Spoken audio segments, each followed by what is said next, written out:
Okay. Hello, everyone. My name is Heather Weefel. I work at the Middendorf-Cadell branch of the St. Charles City County Library. I am the main host of the series called True Crime and Curiosities. Every month, once or twice a month, we bring you a program that has to do something in the true crime world or something that's a little bit unusual in the paranormal world. And tonight we have something that's kind of a mix of both, which I think is always the most fun. It's going to be, the program is called Tales of Missouri Monsters, and we're talking with Norman McFadden. Before we get started, you should be on mute right now. If you have any questions, feel free to type your questions in the chat at the bottom of your screen. It'll look like this button right here. And because I know if I don't type the question in right away, I'll forget it when it comes time for questions at the very end. So we will definitely get to your questions at the very end. We'll just, but just type them in for now. And you're free to keep your video on if you like, but please keep yourself muted until the very end. And if you have any questions, you can unmute yourself, or you can chat them in. And then coming up next month, next week, we are having a program called Fact or Fiction. It is based on a podcast called Fact or Fiction. A woman named Laura will read us a true crime story, and every single detail of the story is true, except for one detail. And you have to guess what that detail is. And so she's going to be telling us a story about some female reporters in the Roaring 20s. So I kind of get like a Chicago musical vibe from it. So you should check that out. It's 1 week from today at 7 p.m. And then in July, we have a program called Fighting for Her Sister. This is the real life story of a woman that's a police officer. Her sister got convicted of killing her husband. And she's going to come and talk to us about her journey of trying to prove that her sister is innocent.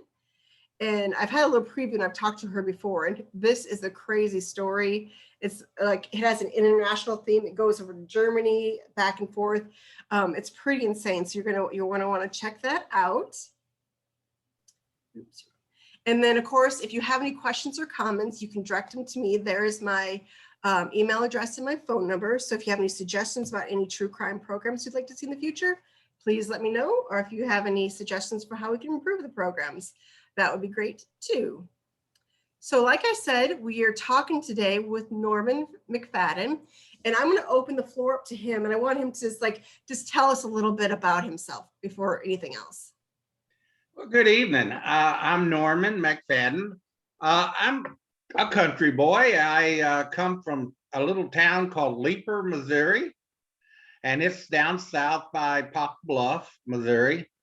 And as a little boy, I was a little different than a lot of kids. I went around and I talked to the older people in town and soaked up their knowledge of the past.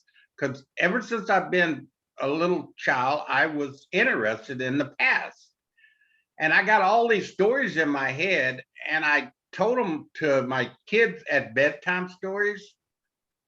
But until I turned 60-year-old, I was pretty close to illiterate. I was not a good reader or speller or writer. But I wanted to get these stories on paper. So at 6-year-old, I hired a tutor, and she taught me to read, spell, and write better than I did. And I got the stories on paper. Then the church I was going to, I ran onto a man and wife that would publish a post and publish house. And they said they'd publish my book. And it just thrilled me to get my book published, and Leeper Hollow is a very interesting place. I lived next door to a man named Doc Hartley, and he said he rode with Jesse James. And he told me a lot of interesting stories. Now, this is my first book. It's called Legends of Leeper Hollow 1. And then I got my second book was Legends of Leeper Hollow 2. And the first book had a story about Bigfoot in it, which we're going to talk about today. the Missouri Monster. And after I learned to read and write, right now, I'm showing you that you can follow your dream. It don't matter how old or how young you are, you can follow your dreams. At 60, I had trouble reading and writing, like I said, but now I wrote 3 books. I write for the Lincoln County Journal. I've been writing for them going on 3 years. And I just love writing. And if people love reading, I'm going to keep writing.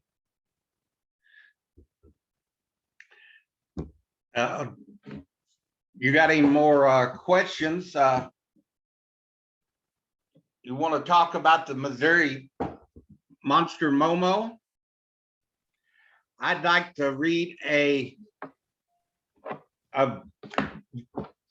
paragraph from my book.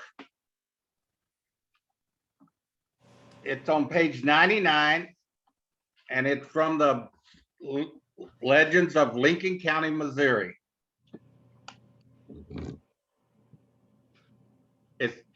It says, the night is dark and the moon is hid by the clouds. As you go for your evening walk along the riverside, when you suddenly overcome by the wicked odor, much like rotten eggs, a sound like leaves crumbling underfoot caused you to turn around, but there's nothing there. A chill runs up and down your spine as your hair stands on ends. Behind you, a twig snaps. You spin around and are face to face with the legendary Momo monster. Its large, hairy body lurks over you, and its bright orange eyes shines in the dim moonlight. As you fear that this may be your last breath, don't go out at night, or he will come for you. Ooh.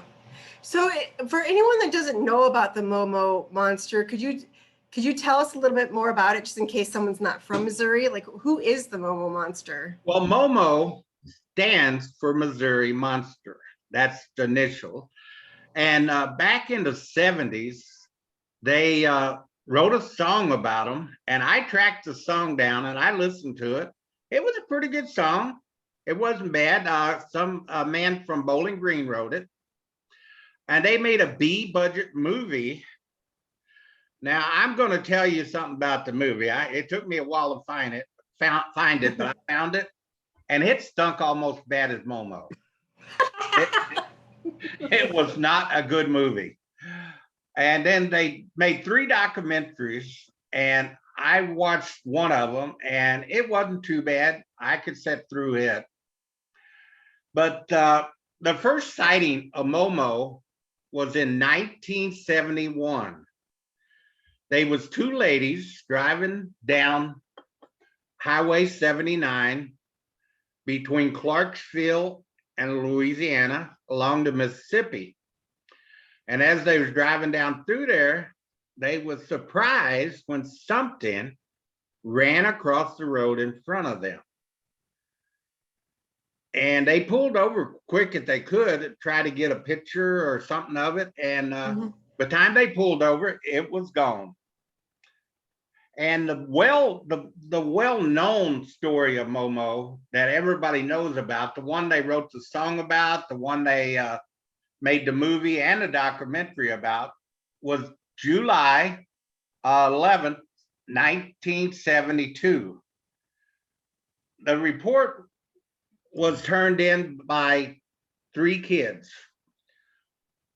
One was Terry. He was 8-year-old playing in his backyard and his brother Wally, 5, and they was playing in the backyard in Louisiana in the hills along the Mississippi. And all of a sudden they started screaming really loud. And their sister Dottie, 13, was in the house.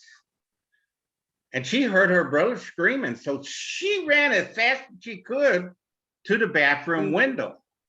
And the bathroom windows, she could see out where her brother was. And she looked up on a hill and leaning against a tree. Now, this is the way she described it.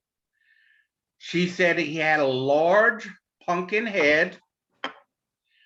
He had glowing orange eyes, and that he was probably 7 foot tall, and he was shaggy, like a rug, a shaggy rug. And in his hand, he clutched a bloody cartridge of a dog. And immediately she called her mom and dad, which run a restaurant here in Louisiana. And her dad came on home and got a search party. They went out and searched for him. They could not find Momo again. And her dad spent the rest of his life searching for Momo, which he never found no luck to find them. And, you know, like I said at first, I write for the Lincoln County Journal. So the Lincoln County Journal don't like me writing stories unless it happened in Lincoln County.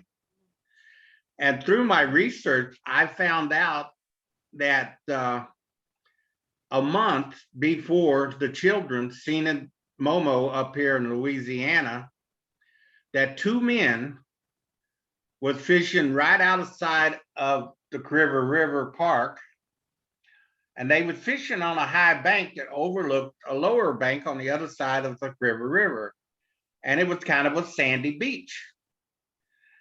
And their name was Tim and Vernon. And Vern stood up because they'd been fishing all day. They'd had a lot of luck. They caught a lot of fish.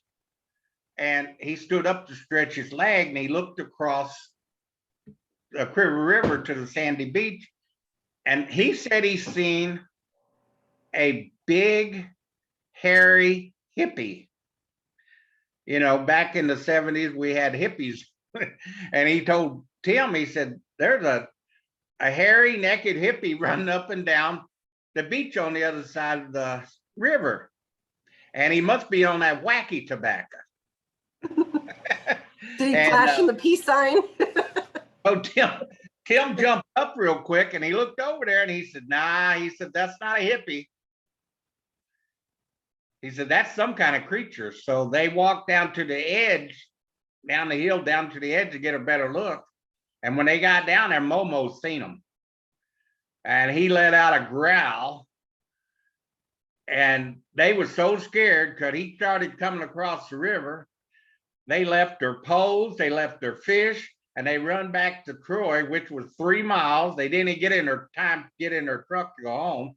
They just ran, and they got a search party together to come over there. And when they got over there, their fishing poles was still there, but their fish was gone. Momo apparently took their fish, and they went over to the sandy beach, and they found these footprints that was about 16, size 16, and they made a cast of it. And Tim and Vern showed that to everyone, talking about the day they saw Momo.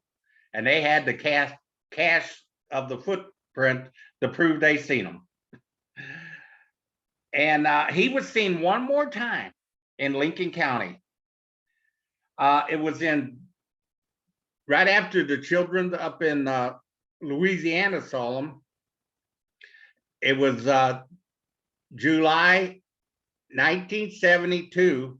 They were a man and his wife traveling through Lincoln County from West Virginia. And they stopped by Logan Conservation Agency, just north of Troy and close to Silex. And they're going to stretch their legs. So they pulled up and they pulled by the lake. a little lake, and they had to walk down the hill to go to the lake. And they locked their car doors up, and they walked down the hill to the lake, and they was walking around the lake, and they looked on the other side of the lake. And at first they smelled something they described as a family of skunks. They said it was very like rotten eggs or something. And then they looked over there and they seen a big hairy creature. He was about 7 foot tall. He had a pumpkin head, just like the girl described him, but his head seemed like it set down right up on his shoulder. He had no neck. And the moment he saw them, he let out a big growl, and he started running around the lake to get to them. And all they wanted to do to get out of there. So they ran back to their car. And as they were trying to get in their car, the man stumbled the key, because they didn't have the blocks that you put buttons back in them days. He stumbled the keys about 3 times before he got the door unlocked, because he was so nervous. Just barely got in the car and unlocked his wife's door, and she jumped in, and Momo was there.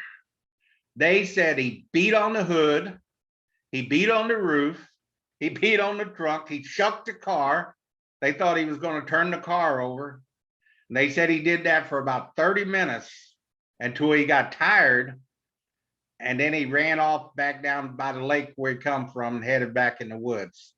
And that was the last time that he was seen in Lincoln County. Now, he was seen other places, which I haven't got records of, but he was seen other places. But they took off and they went to Silex, and they told everybody in Silex about it. And they got a search party together and were going to go look for him. But the man and woman said they'd had enough of Momo. They was going back to West Virginia. So they left. Well, what's interesting about those stories is that those were actually really close encounters. Because when I think of stories about Bigfoot, I always think about like people seeing Bigfoot like way off in the distance. And, it could really be anything. But these sound like they were really close encounters. Plus, these people are from a different state, so they probably haven't heard the legend of the Missouri Monster before, so they had no reason to, make it up. That's pretty convincing. Do you think he exists, or do you think they saw something else? What you do? What? Do you think that Momo the monster really exists, or do you think that they saw something that wasn't a monster? No, I actually think he does exist, because when I was a little child, I used to go back up in the woods at Leaper Hollow. That's where I was born and raised, and it's a small town, maybe 100 people if you count the cats and dogs. But it was mostly woods, and I was back in the woods one day. I was about 8 years old, and it was snowing. There was snow on the ground, and I found a footprints back there in the snow that was probably about a size 16. And I told my dad about it, and he said there are creatures in them woods that we don't know a lot about. And then I found a skull, looked like a gorilla skull back in the woods when I was about 8 or 9. So I do believe there's a Momo. Yes, I believe he did exist. I don't know if he exists right now, but I believe there was one. Well, that sounds pretty terrifying, but do you have any stories that are even more scary than that? Like, what's the scariest story that you've ever covered? Well, writing for the Lincoln County Journal, I write the urban legends of Lincoln County for the Journal, and I stayed all night in caves because I like going to where things happen. And I stayed all night in caves. I stayed all night in tunnels. I stayed all night in graveyards, and I stayed all night in haunted houses. But the most scariest place I ever been, it happened about 3 months ago.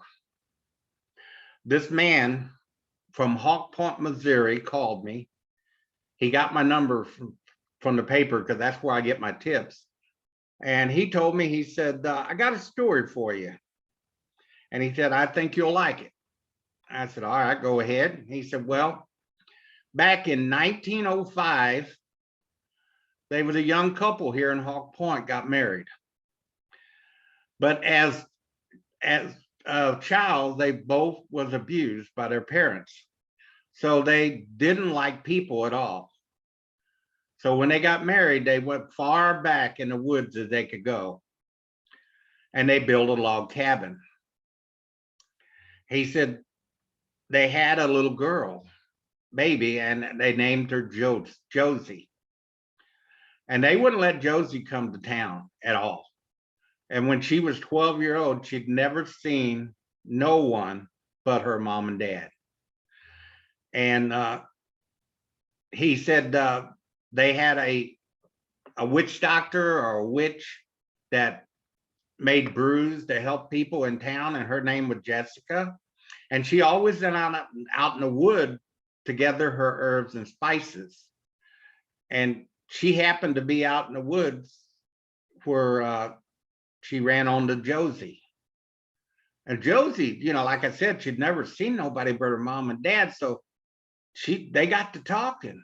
And Jessica told Josie, she says, "You don't tell your mom and dad about me, and I'll come out and I'll practice with you some witchcraft and we'll do some herbs that'll help people when they're sick. But you can't tell your mom and dad, or they won't let me come out." And she said, "I'll come out twice a week." So Josie agreed. And they did that for 2 years. Josie was 14-year-old, and they were doing a brew, and a puff of something, smoke or something, came up out of the brew, and it went in Josie. And Josie fell on the ground, started kicking and squirming, and she was a beautiful little girl. She had blonde hair, big blue eyes. But when she fell on the ground, started squirming, they said she started deforming and turning into more of a monster than she was a little girl. And Jessica seen what was going on, and she didn't want blame for this. She didn't want to get in trouble for this. So she ran. She took off.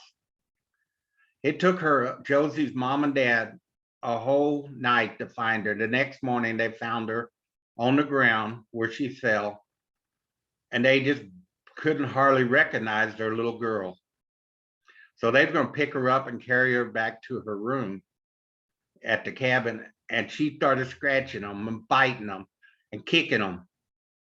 She wouldn't let them carry her. So the dad said, "Run back and get this big heavy blanket, and I'll stay here with her so she can't run off." So the mom ran back to the cabin, got the blanket, came back, and they wrapped her up in a blanket like a little cocoon so she couldn't scratch or bite them. They carried her back to her room, laid her on her bed, and they chained her to her bed. The dad went to town and got some bars. They put the bars on the window so she couldn't escape. And that was okay for about a month. And the guy said she escaped one night. And she went into the room where her mom and dad was, killed them both, scratched her eyes out. And this is horrible, but they said she ate the flesh from the bone and then ran out in the woods. And he said, "She's still living there. She's still haunting them woods and that cabin." Yeah, I assured him that she's not there, because the Bible said absence from the body is present with the Lord. I said she went to wherever she was going. I said the demon might be there, but she's not. I said, "Can you tell me how to get to the cabin?" Because I like investigating stuff like that. He said, "Well, it's called the Lost Cabin, and it's hard to find." He said, "I don't know if you can find it, but I will tell you how to get there." So he told me how to get there. The next day, I packed a backpack and headed out about sunbreak, time the sun came up. I searched all day. I mean, I looked and looked and looked, couldn't find it at all. So I went home. I said, "Well, I don't give up." So next day I went out again. I went out a little earlier so I could go follow her back in the woods. And it was getting dark, and I was really tired, and I found it. It was a log cabin. I knew it was the right one because I seen the bars on the window. But I didn't want to walk back through the woods at night. So I said, well, I'm going to stay the night here. So I went to the front door and they had a big chain on the door with a big padlock. So I couldn't get in the front doors. And I went to the window and the window was nailed down. So I went around back and the back door happened to be unlocked. So I walked in and it was a dirt floor. Somebody that chopped the floor out or they didn't put a floor in it. So I walked around. I went into the parents' bedroom first and looked around. Then I went in for Josie's bedroom and I seen the bars on the window. There was no furniture in there at all. So I decided to go back in the front room and I took a blanket out of my backpack, laid it on the ground, and I ate me some food because I was hungry. And around 11 o'clock, I was sitting there, but I said, well, I think I'm going to bless the windows. I'm going to bless the doors. Because I go around bless houses all the time to get bad spirits out of them. So I blessed the windows, I blessed the doors, and I sat back down. And all of a sudden I heard some screaming outside the window. I mean, it was like somebody was taking a knife and cutting a woman open because it was a woman screaming. And I got up and I ran to the window real quick and looked out and I seen nothing. I didn't see anything out there. So I went halfway back to my blanket and I heard something digging the claws into the log of the cabin. I mean, just digging into it. And I was getting a little nervous. I don't usually get scared, but I was getting a little nervous then. I went and looked out the window. There still wasn't nothing there. There was something screaming, something digging holes in the wall, but I seen nothing. And all of a sudden, the front door that had the padlock and the chain on it flew open. The lock went all the way across the room and hit the wall on the other side, and the chain broke. And I ran, I shut that door just quick as I could, because at that time, I got to admit, I was scared. As soon as I got the door shut, the window flew up, and the nails that was nailing it down fell on the ground right there by them. So I went and shut the windows down, and I was really, really scared. And I started to walk back to the blanket to sit down, and something happened that really scared me. I heard something outside say my name 4 times. Said Norman, Norman, Norman, Norman, 4 times. So I didn't know what to do. I thought about running down through the woods. But then I said, well, whatever's out there can't come in because it's done tried. So I'm going to stay here tonight. I went and sat down, put my knees up and put my head on my knees. And all night, the howling, the scratching went on. And I just sat there and said, I'm covered by the blood of Jesus all night long. And when the sun came up the next day, darkness cannot live in the light. Because the moment the sun come up and broke the darkness, the screaming, the scratching, everything stopped. So I took off. I packed everything quick as I could, went down through the woods, got in my car, took off. As soon as I got home, I wrote the story. I sent it into my publisher. And that evening, he called me back. He said, Norm, we can't publish this story the way you wrote it. I said, why? He said, because you told people how to get that cabin. He said, the experience you went to, you don't want nobody to go up there and go through that experience, or they get hurt, they come back on you. And he said, at the end of the story, you said, if they find the cabin, to burn it down and, excuse my language, to send them demons back to hell. And he said, if somebody goes there, burn the cabin down, you'll be responsible. So we took them 2 parts out of the story, but I made up my mind right then and there that I was never going to go out and explore anything unless I had somebody with me, not by myself again. That really was scary. Well, you definitely do not have to worry about me going out there and trying to find it. I'm good. You've convinced me to stay away. So that's a very scary story, but what is your favorite story that you've ever covered? Oh, I'm kind of a romance. I love stories. And there's a place in Troy, Missouri called Frenchman Bluff. It is actually the most beautiful place in Lincoln County. And I used to go up there just sit and meditate because you get up on this big mountain and you overlook these rolling fields. And then you can look to your left and you'll see the city of Troy from the mountain. And if you look straight down, you'll see the Criver River rolling by. And it makes that rustling sound like water does when you're sitting there listening to it. And I heard there was a legend why they called this Frenchman Bluff. So I went out and I asked questions about it. I got a lot of people told me so many stories. But I went to a nursing home, Troy Manor, and I met this lady. She's just the sweetest lady you ever met. She was like 89-year-old.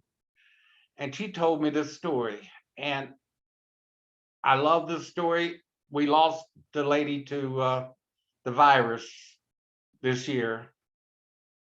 So in my book, I like to dedicate the story to her because she's the one who told me the story. And this is a story she told me. She said back in the 1800s, they were the Frenchmen, and he owned all Frenchman Bluff, and he owned the valley, and he had a house down in the valley. And he decided he was going to build a little trading post onto his house because a lot of people that lived out in that area didn't want to go all the way to Troy. It wasn't that far, about 3 miles, but would save them from going there, and they could trade their hide in and just buy stuff they need, to get by. And it went real good. But one day the Frenchman was tending his store, and this Indian chief came in, and behind him was his daughter. And the Frenchman seen her, and his heart just melted. From the moment he saw her, he fell deeply in love with her. He watched her as she walked around the store. He couldn't take his eyes off of her. And after her dad got done shopping, he brought his stuff up to pay for it. And the Frenchman told the chief, he said, I'll let you have everything you took. You can take it on back to your camp if I can load my wagon after I close at 5 o'clock and come out and try to sell some of my stuff to the people, the braves, and at the camp. And so the chief says, okay, I'll allow that. But that wasn't the Frenchman's ideal. It's really what he was thinking. He'd get to see the Indian maiden again. So at 5 o'clock was coming around, he was in such a big hurry, he threw the two people out that was in there shopping. He said, I gotta go. And he loaded his wagon real quick, and he jumped in it, and he went out to the Indian camp. And as he was going into the camp, they was warriors on each side of the little road that goes down to the camp. And as he was going through the warriors, he thought in his mind, he said, they're looking at me as I'm a bad disease, and they want to stomp me out before I get into camp. But his love for the princess kept pushing him on. And he went through the warriors, and he got to this campfire, and there was the chief sitting there with his daughter. And the Frenchman could not contain himself no longer. He leaped from his wagon. He ran over there as quick as he could. And he told the chief, he said, I'll give you everything on my wagon if you let me marry your daughter. The chief was calm, and he says, we cannot marry out of our tribes. she's got to marry one of the warriors that's in our tribe. And the Frenchman was not going to take that for an answer. He was so in love. And so he started getting it a little louder. He said, I'll give you all my land. I'll give you my house. I'll give you my trading post. I'll give you everything if you let me have the hand of your daughter. The chief told his daughter, he said, go to your teepee. The Frenchman watched her as she went to her teepee and watched what teepee she went in. The chief jumped up, raised his voice a little bit. He said, I told you once, we do not marry out of our tribes. The Frenchman was really disappointed and mad. So he jumped on his wagon, headed on back to his cabin. And it was about 1 o'clock when he got to his cabin. He didn't unpack his wagon. He didn't unhook his horses. He just ran in and laid across his bed. And all night, as he was laying there, the princess kept coming to his mind, how much he loved her and how much he wanted to be with her. So he couldn't take it no longer. He got up. It was around 2:30. He got up, went to his wagon. He was going to go out to the Indian camp and see the princess. But he knew they'd have guards posted, So he stopped about a little bit before he got to the camp. And he snuck into the camp by the guards. And he went to the teepee, seen the princess go into. And he pulled the flap back, went in there, and he put his hand over her mouth. He said, please don't scream. He said, I gotta know, do you feel the same about me as I do about you? And as she woke and opened her eyes, she said, I do. He said, then run away with me. So she got up, she wrapped everything she could in a blanket, and they came out and they was sneaking by the guard. Something fell out of her blanket. It was a pot, and it hit the ground and made a clatter, and it alerted the guards. And the guard let out a war cry to wake up everyone else. They ran and jumped on the wagon. They took off fast as they could in the wagon. Everything was falling off the wagon because he hadn't unpacked it, and he was going fast. And wasn't long, they heard the horses behind them of the Braves, and the Braves' war cries coming up behind them. And they got right to the edge of Frenchman Bluff. They stopped their wagon. They got off, and they walked to the edge. And the Frenchman, he told her, he said, I don't think your dad will ever, ever let me marry you. She said, no, we can't be together in this world, but maybe we can be together in the next. And as the sun came up and broke the darkness, the tears came from the princess' eyes. He wiped the tears. They shared their first and last kiss as they leaped from the cliff down to the jagged rock by the River River.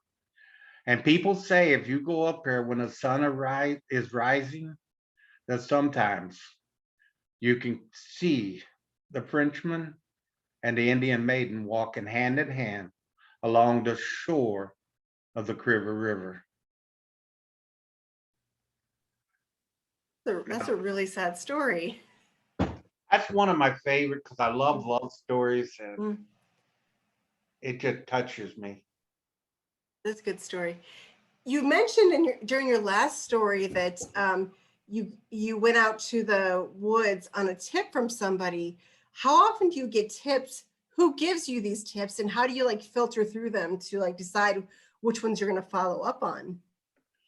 Well, usually, like I said, I put my name and my phone number in the paper, and people calls me, and I like the supernatural. I don't know, it's just something about it that piques my interest. And if they tell me something that piques my interest, I'll go out to the site where it is, where it happened at. I cannot write a story unless I go to the site it happens. I don't know, just something about sitting right down where the place it happened. I know somebody called me about these three boys back in 1800 was massacred by Black Hawk, the Indian chief. And it took me a month to find the exact place where they got massacred, and they buried them in a mass grave by a tree. Now the tree's not there no more; they cut it down. But I had to sit where it happened, and the story just when I sit down at a place that happened, the stories just come to my head. I know it's a gift from God. God gives me the gift to just put the story together. That sounds very nice.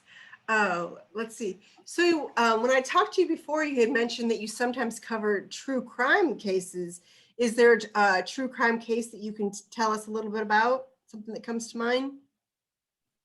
Well, there was one just came out in the paper last week. It was called Miss Fanny. Did she do it? Murdered someone or not? She was a slave for a man, and the man had an archers with apples and peaches and stuff like that in it. And they had neighbor boys that came over and stole the peaches and apples and stuff. So Miss Fanny told the parents of the boys, she said, if I kept them two boys over here in this garden, over in the orchard again, I'm going to kill them. So one day they missed the two boys. They didn't know where they was, couldn't find them. So they got a search party together, and they searched for about 2 days, and they found them at a creek where somebody tied a weight under their legs and threw them in the creek and drowned them. So they took her to court in Lincoln County, but her owner said that she couldn't get a fair trial in Lincoln County. So they got to change the venue to Warren County. And when she went to Warren County, they found her innocent. And so I don't know if she did it or not. I left it up to the people. I wrote the whole story down. And if you want to read it, it's in the Lincoln County Journal. It's in my new book too, the Legends of Lincoln County, Missouri. So you said that you go to places to kind of get a feel for the story, but what other research do you do? Do you go out and talk to members of the community, look in old newspaper files? Does that help you write the story? Well, sometimes, but I get the dates and the names from papers. Mm-hmm. But the story actually comes from the people that talks to me. Mm-hmm. I interview a lot of people. I did a story on the witches of Ellsbury, Missouri. And I actually stood right in front of the IJ and asked people about the caves out there at Ellsbury and about the witches. And the people gave me the stories. What is that story, the witches of Ellsbury? I haven't heard this.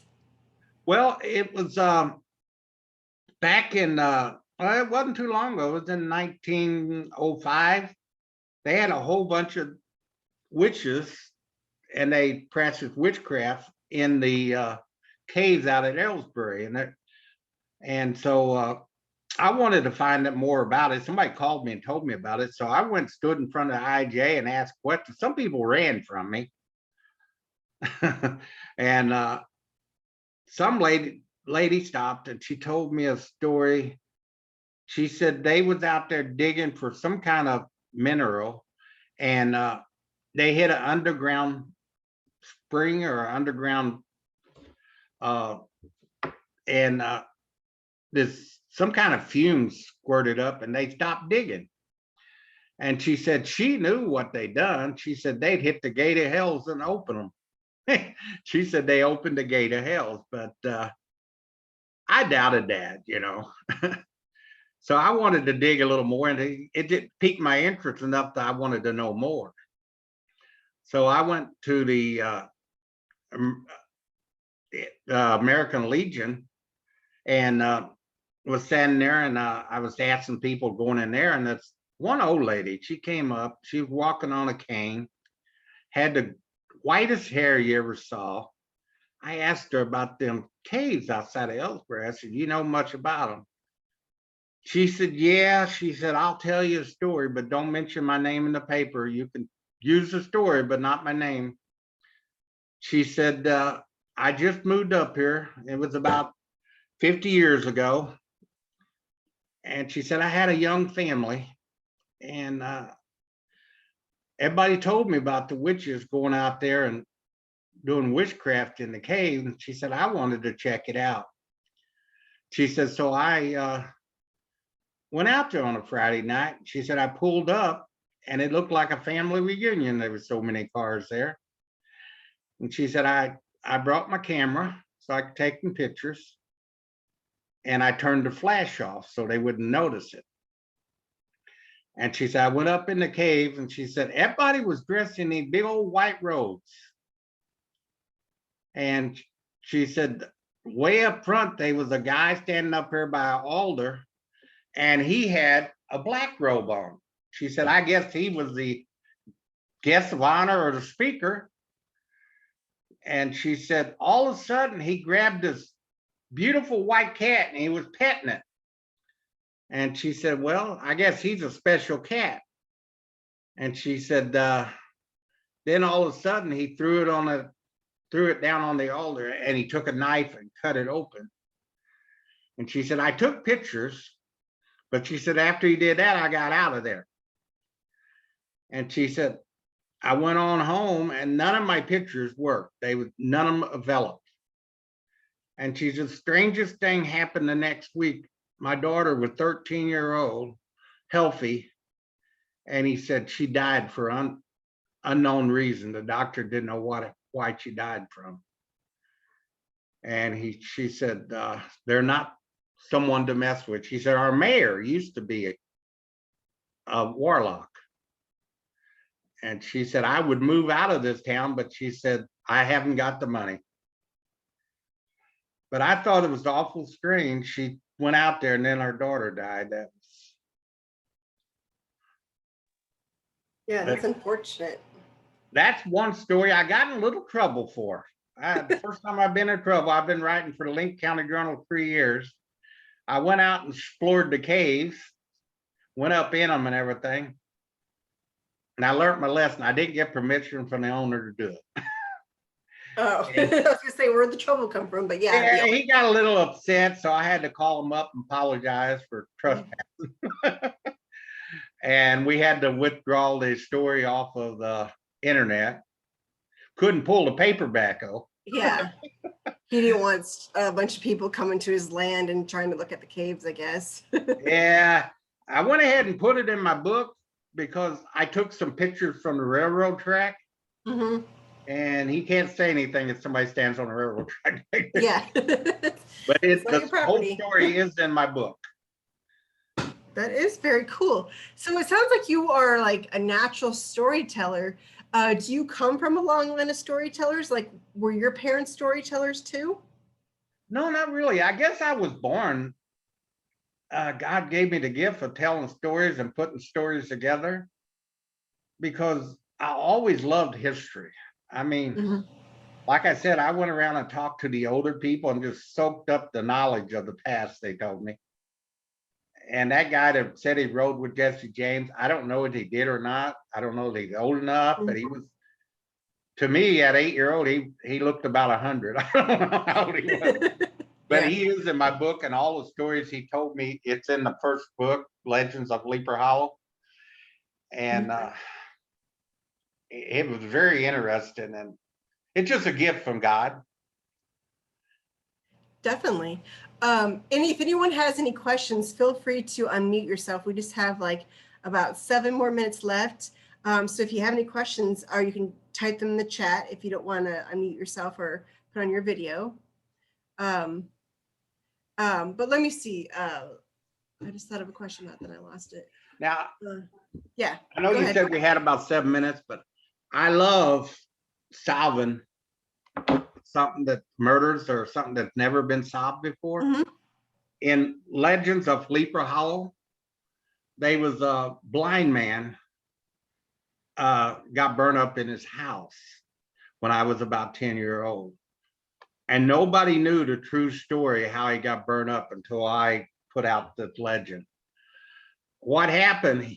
He always got kids to go get kerosene from the store to start a fire. And these two boys thought it would be funny to put gasoline in his cans to kerosene. So he threw it in a stove to start it. They threw a match in and it blew up on him. And that's what caused them to get burned up. It wasn't nothing to do with accident. They did it on purpose. Yikes. Okay, so somebody was asking if your books are available through the library, and I guess I can answer that. Yes, they definitely are, but where else are they available? Are they on Amazon? You can go to postonhouse.com. That's my publisher, and they'll be interested. They'll be on there. Can you spell that for me, just in case people don't know how to spell it? Spell Name it? of your publisher? Yeah. Yeah, POLSTONHOUSE.com. Okay, thank you. And you can buy them at Barnes and Noble's got it on sale too up there at Mid Rivers. Oh, nice. Very nice. Heather, Yeah. I wanted to tell the speaker a story that I know of about Momo. When I was 17 years old, I lived in North County, and my boyfriend and I, which is my husband now, and we're like 74. So we had some friends, some guys that we knew that went down Riverview into what is called Columbia Bottoms. It's when you come down Riverview, you cross under 270 and you're heading north. And they saw Momo cross the road. It was a wooded area back then in 1965. Connects to the river. They saw Momo cross the road in front of them, and they were petrified, carrying on. There were 3 teenage boys. We believed them. They were our friend. They were people we knew. They weren't really our friends. Our friend told us about what these other guys had seen. So 2 nights later, my husband and I and our friend who told us the story went down there looking for her. I cannot believe we did this. We went down there driving. I was petrified, scared to death. We did not see him. We got partially, it was 1964. Got partially down the road, and I just started screaming that I wanted to get out of there. I mean, it was pitch dark. There was no lights. The road was not paved very well at all. There was holes in it, potholes, just 2 lanes, woods on each side. I was scared we were going to see them. But we always remembered that. What? Did you ever hear that story? I was wondering, in Columbia Bottoms. Did you ever hear of that story? I'm speaking to the speaker. No, I'd never heard that story.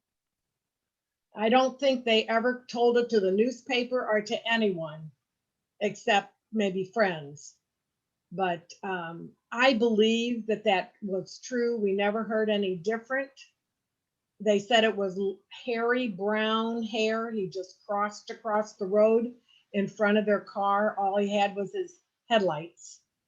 And he saw it. And I mean, we've been believers since 1964. I believe it. I believe they was a Momo out there. I don't know if he's still out there today, Right. but Yeah, he and that's has been seen all over the place, usually near water. He must like water. This was right by the river.